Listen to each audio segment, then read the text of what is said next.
Uma rosa vermelha. Esta é uma história de fundo doutrinário com base nos ensinamentos de Tia Neiva, a clarividente do Vale do Amanhecer. Trata-se de um fato, algo que efetivamente aconteceu envolvendo pessoas reais.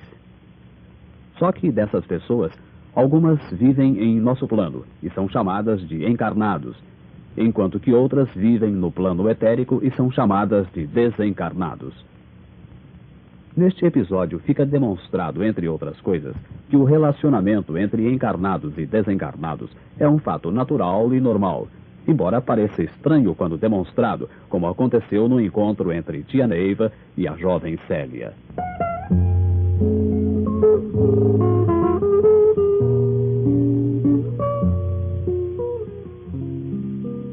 O carro sulcava o asfalto molhado em direção ao sul de Goiás. No seu interior, pairava aquele silêncio que se faz quando a viagem é difícil pelo mau tempo. A chuva embaçava os vidros e a todo momento Neiva passava a mão no para-brisas tentando clarear a visão do motorista. No banco traseiro, seus netos Nanciara e Ramon quebravam ocasionalmente o silêncio com algum comentário próprio de adolescentes. A viagem iria durar umas 2 horas e o tempo não favorecia os comentários habituais nessas ocasiões. Cada passageiro permanecia mais ou menos entregue aos próprios pensamentos.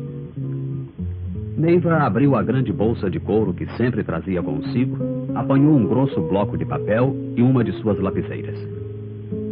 Olhei de relance e vi que ela escrevia com ar de absorção, fazendo grandes lapsos entre a escrita e o silêncio. Meu pensamento não se afastava dela. A ideia daquela viagem a uma estância de águas tépidas fora de sua filha Carmen Lúcia e o marido, o Major Albuquerque. Todos nos preocupávamos com a saúde de Neiva e sua vida de trabalho ininterrupto. Achávamos que esta viagem de um fim de semana lhe faria bem. O carro deles seguia na nossa frente levando o casal e os pequenos. Ao ver Neiva escrevendo, comecei a ruminar em meus pensamentos de quanto eram inúteis as nossas ideias de descanso para ela. Qualquer um de nós podia se afastar dos afazeres e estabelecer um intervalo propositado entre as preocupações de nosso intenso dia a dia. Podíamos calcular os nossos compromissos e seus vencimentos. Podíamos fazer planos e modificá-los, evitar encontros. Podíamos, inclusive, aproveitar a viagem e nos colocar num estado de espírito de viagem, postergar um pouco as nossas preocupações. Isso porque nossa mente gira normalmente em torno de coisas mais ou menos previsíveis, regida pelo calendário, pelo cálculo e pelo meio físico que nos cerca. Neiva, porém, trabalha em vários planos, várias dimensões ao mesmo tempo. A dimensão em que operamos habitualmente é regida pelo dia e pela noite, pela hora e pelo minuto. Um relógio e um calendário estão sempre ao nosso alcance. Neiva, porém, vive também em outros planos em que o tempo e a sucessão de acontecimentos não obedecem a essas leis de nosso plano físico. Eis porque não há descanso para ela. Chegamos ao nosso destino noite fechada. O lugar, visto à luz das lâmpadas elétricas, era agradável e bem cuidado. Embora permanecessem no céu nublado sinais de chuva, a temperatura estava agradável. Pessoas circulavam no enorme saguão, alguns em trajes de banho. Diante do meu espanto, o major, sorrindo, lembrou-me que ali era uma estância de águas quentes. Depois, com ar de ligeiro aborrecimento, comunicou-me que, devido a um engano telefônico, não haviam sido feitas as necessárias reservas. Em todo caso, o gerente iria quebrar um galho e nos acomodar de maneira que fosse possível. Fomos todos, adultos e crianças, acomodados num único apartamento. Cuidamos da bagagem, procurando não sermos afetados pelo imprevisto, principalmente para que Neiva não se aborrecesse. Esse cuidado, entretanto, pareceu desnecessário. Sentada num dos bancos do saguão, Neiva escrevia sem tomar conhecimento de nossa aflição. E assim ela continuou até a hora de voltarmos. Vez por outra, mais para nos agradar do que por querer, ela tomava parte em nossos folguedos de veranistas. Ninguém conseguia persuadi-la a se colocar em trajes de banho, mas até mesmo na beira da piscina, ela trazia na mão o seu grosso caderno de notas. Saímos de volta no domingo pela manhã. As chuvas haviam cessado temporariamente e o sol iluminava a paisagem montanhosa. Neiva parecia contente de voltar e se mostrava mais comunicativa.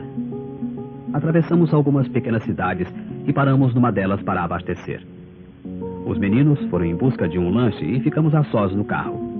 Neiva então tirou da bolsa o inevitável bloco de notas e começou a me contar a história que escrevera. A mulher morou nesta cidade, começou. Está enterrada aqui, no cemitério local. Mas que mulher? Perguntei espantado. Célia, a esposa de Antoné. Mas você a conheceu pessoalmente? Sim, disse ela. Conhecia na viagem quando vínhamos para a estância. Quedei-me mudo por alguns instantes. Procurei lembrar-me das paradas que havíamos feito na vinda para almoçar e jantar. Não me lembrava de Neiva ter falado com qualquer pessoa estranha. Depois me ocorreu que de qualquer forma a coisa era absurda. Ela não havia dito que a mulher estava enterrada?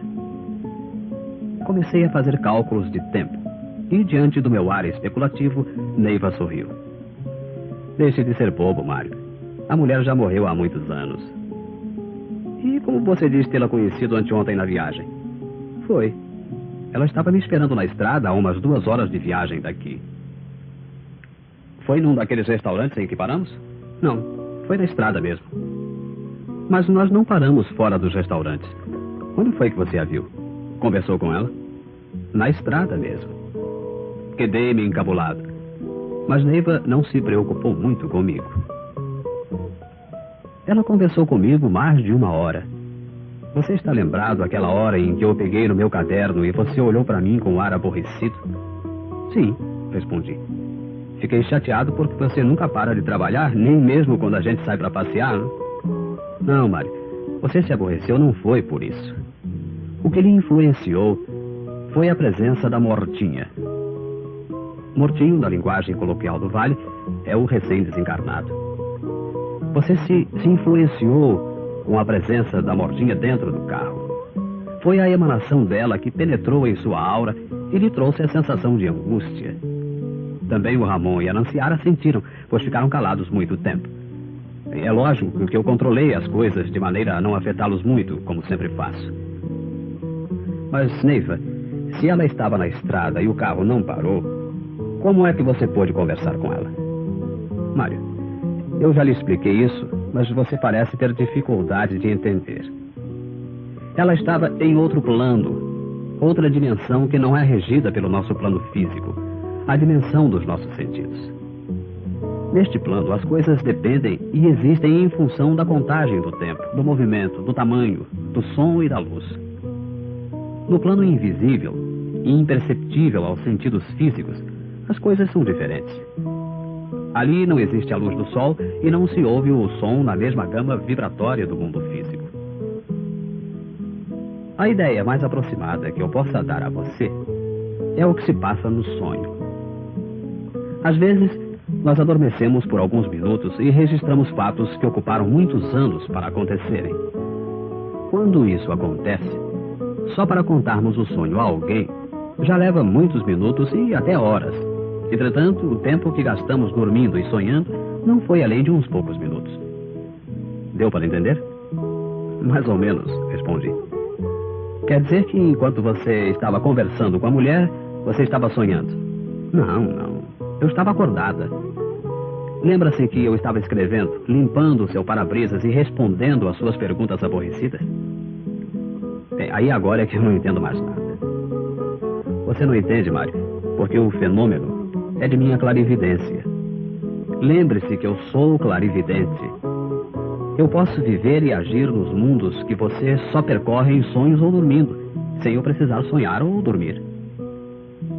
Mas voltemos à nossa amiga Célia. Ela tinha a aparência de uma mulher de uns 30 anos e um ar sofrido. De vez em quando seu olhar adquiria um brilho de esperança e eu percebi que tudo para ela parecia estar dependendo de nossa conversa. Senti a presença de um mentor. Mentor é o espírito responsável pelo destino do encarnado. E deduzi que ele é quem a havia trazido a mim. Olhei na vidência e vi que ela havia desencarnado 2 anos antes. Eis a sua história. Célia vivia na cidade onde estávamos e era casada com um fazendeiro chamado Antoné. Ela o amava muito e era correspondida no seu amor. Um dia, porém, ela foi mordida pela peçonha do ciúme. Começou a sentir-se insegura e irritável, e com isso, fazendo seu marido sofrer. Com suas ações insensatas, ela foi se afastando dos familiares, tornando-se inimiga dos parentes do seu marido. A vida para os dois passou a ser cheia de sobressaltos e de suspense. Se iam a alguma festa e ele se sentisse alegre, Célia sempre dava um jeito e, sob o pretexto de qualquer mal-estar, com ar torturado, tirava-lhe todo o prazer da festa. Geralmente abandonavam a festa com os corações pesados. Se em qualquer outra ocasião Antoné se mostrasse deprimido, as suspeitas dela vinham logo à tona e ela fazia alguma cena de ciúmes. Oh, tia Neiva, como torturei a vida do meu pobre Antoné. Não só do meu marido, como de todos os seus familiares. Imagine, tia Neiva, que nós não tivemos filhos somente por causa do meu ciúme. Eu achava que se tivéssemos filhos, eles iriam tomar todo o meu tempo e eu não poderia correr atrás de Antoné como sempre fazia. Eu tinha ciúmes de tudo que ele fazia e suspeitava de todos os passos dele.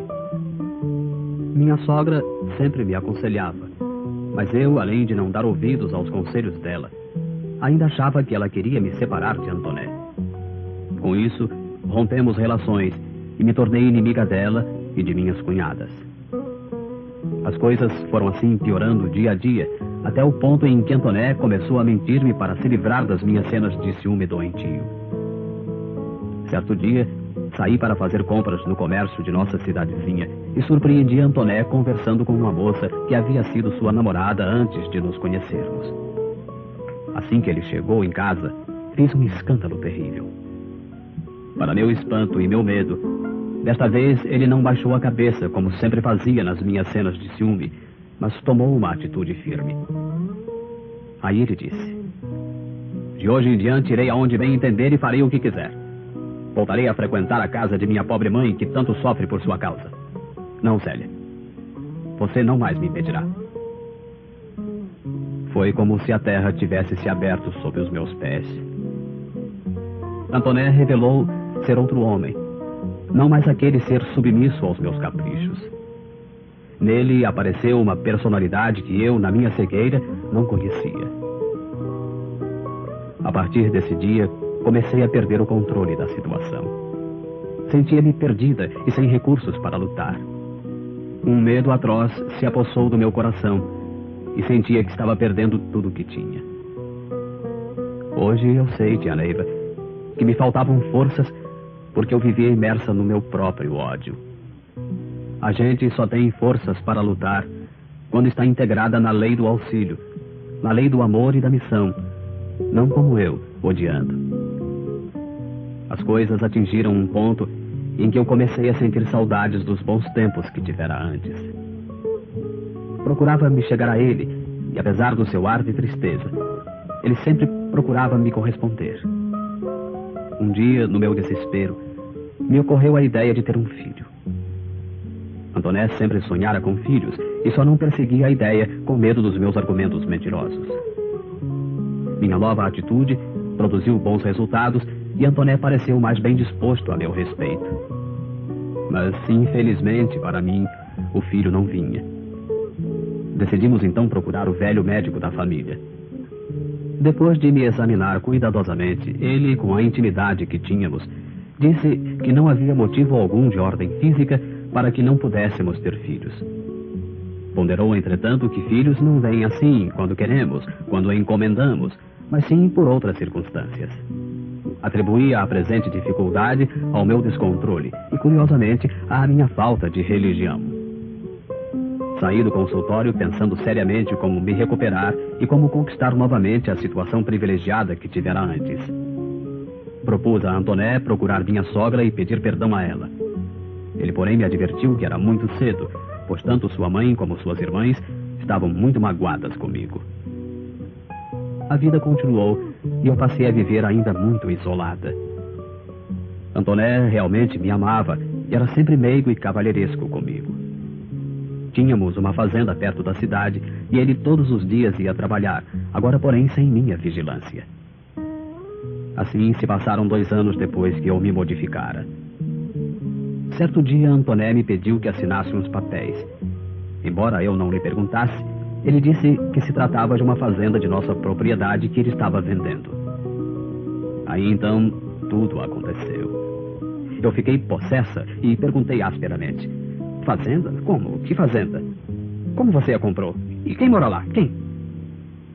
Eu conheço essas pessoas. Oh, meu Deus!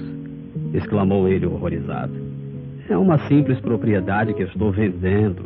Não há ninguém de especial lá. Não, eu não acredito, disse eu. Eu vou lá ver antes que você venda. Não, disse ele revoltado. Chega, basta de tanto sofrer. E quer saber mais? Não quero mais sua assinatura. E saiu correndo. Eu fiquei na maior aflição, debatendo-me entre o medo, o ciúme e as incertezas do arrependimento. Mais tarde, nesse mesmo dia, Antenor, o capataz de nossa fazenda, veio buscar uns objetos em casa. Vendo o meu estado, ele respeitosamente me deu notícias de Antoné, informando que ele estava muito desolado. Procurei me justificar perante o capataz, e ele, demonstrando estar ao par de tudo, contou o que se passava. Não, disse ele, a senhora não devia temer da situação do patrão. Sim, era verdade. O Sr. Antoné se encontrava às vezes com Emília, sua antiga namorada. Ela lecionava numa fazenda vizinha à nossa e era natural os dois se encontrarem. Mas absolutamente nada havia entre eles. O que acontecia com ela era o mesmo que havia comigo. De vez em quando o Sr. Antoné se desabafava comigo ou com Emília do seu sofrimento com a senhora, da sua incompreensão. Muitas vezes, dona Célia, eu o vi chorando e me dizia: se eu não amasse tanto a Célia, eu sairia daqui e nunca mais voltaria. Nesse momento, uma terrível onda de arrependimento subiu pela minha garganta e eu gritei: chega, Antenor, não quero ouvir mais nada. Ele saiu cabisbaixo e apreensivo. E eu, assim que ouvi o ruído do carro partindo, saí também correndo. A única coisa que estava na minha cabeça aflita era encontrar a minha sogra, jogar-me aos seus pés, pedir-lhe perdão, desabafar o meu peito comprimido, chorar, fazer qualquer coisa que me aliviasse de tanta dor. Deus, porém, não quis permitir que eu fosse fazê-la sofrer ainda mais. Cega pela aflição, não vi a caminhonete que passava e fui atropelada com violência. Levaram-me às pressas para o hospital local, mas os esforços dos médicos foram em vão. Morri em poucas horas. Na minha agonia, eu não conseguia falar, porém reconhecia a todos que me cercavam, meus parentes, minhas cunhadas e Antoné. Ele chorava com ar de resignação. Chegou o pároco e me deu a extrema unção. Isso foi a única coisa que guardei em minha memória, principalmente algumas palavras do sacerdote: ressuscitar os mortos. Desde então, só me lembro de que comecei a vagar, sempre com aquelas palavras do padre em meus ouvidos, indo e vindo não sei de onde nem para onde, sempre envolta naquele mundo cinzento, sem sol e sem cores. Essas palavras, ressuscitar os mortos, pareciam ser o único objetivo de minha vida. Por isso vagava à toa, mas nunca me afastava do cemitério e de minha tumba. Tinha medo de perder a oportunidade de ressuscitar. Conseguia ver e ouvir algumas pessoas nas mesmas condições em que me encontrava, mas nenhum dos mortos era meu conhecido. A única pessoa que se tornara familiar para mim era a figura de um índio que sempre procurava me ajudar. Mas eu não dava atenção às suas palavras. O que ele sugeria era um absurdo para minha mente no estado em que me encontrava. Ele me aconselhava a abandonar Antoné e o meu túmulo, aquele lugar no cemitério que se tornara minha casa, minha segurança de um dia ser ressuscitada. Eu não podia deixar meu marido, minha cidade, aquele mundo que era tudo para mim, o lugar onde estavam ainda as minhas esperanças. Todas as madrugadas, nós ouvíamos um silvo de um chicote açoitando o ar, e isso nos despertava. E todos os dias eu me alvoroçava, pois julgava que esse fosse o sinal da minha ressurreição, a única coisa que minha mente, deformada por tantos anos de ódio, conseguia crer. O portador desse chicote era um homem muito bonito, de quem irradiava uma luz opaca, bem diferente de nós. Pelos seus trajes, eu reconhecia nele um antigo centurião do tempo dos romanos.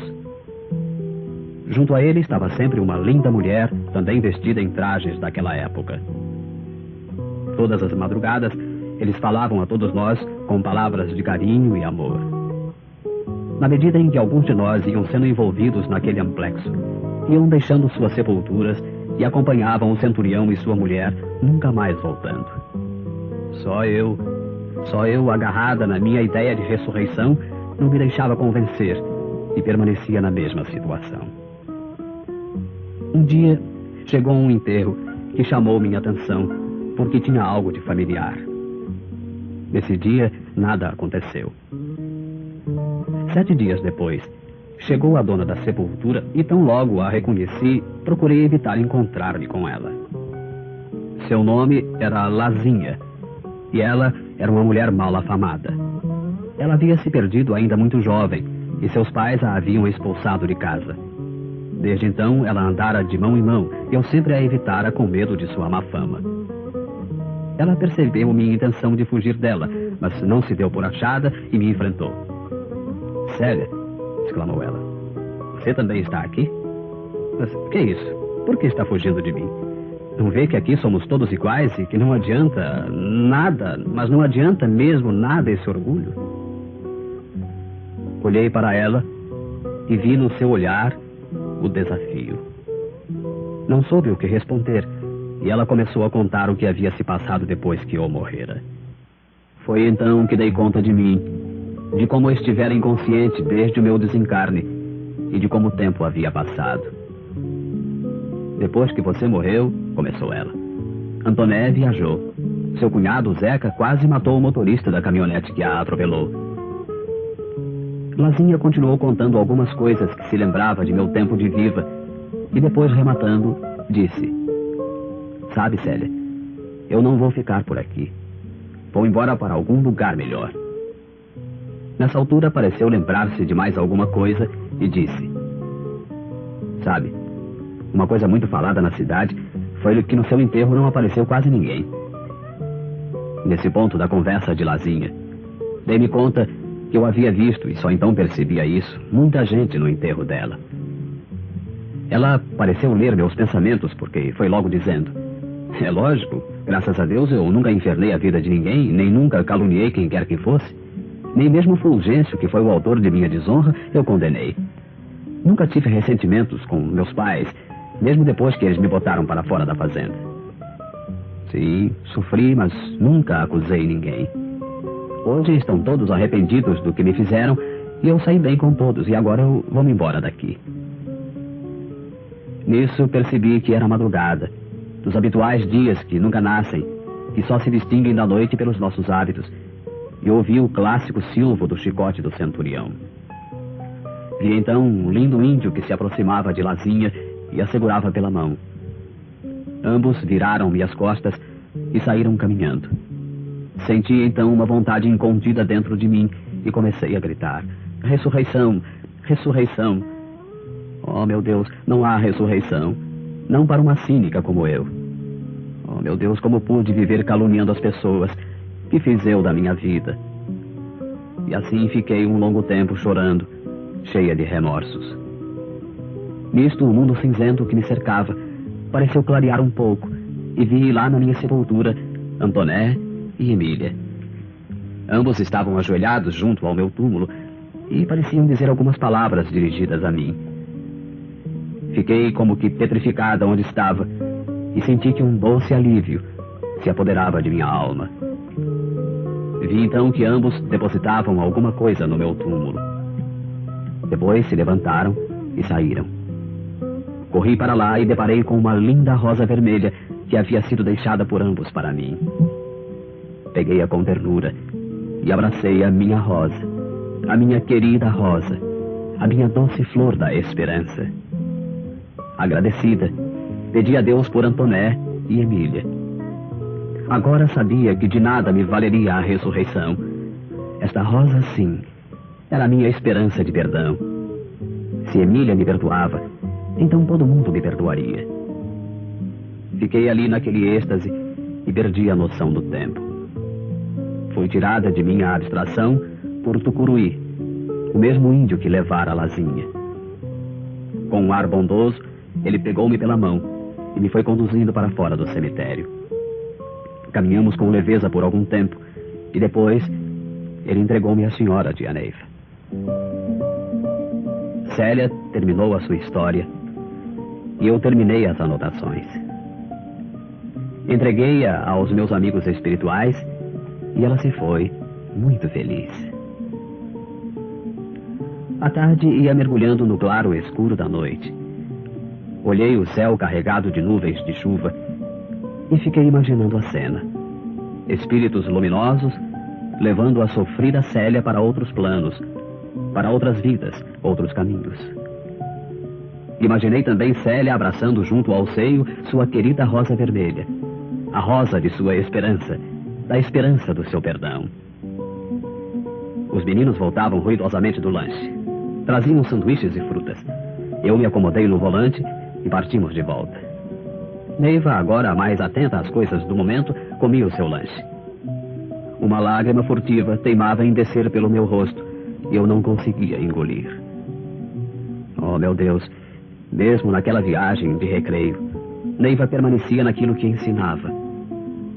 Sua missão era o sacerdócio. Ela era sempre a mesma sacerdotisa dos templos. Ela havia encaminhado Célia com amor, o mesmo amor com que entregou seus olhos a Jesus, por testemunho de que nunca, por vaidade, se afastaria do seu sacerdócio.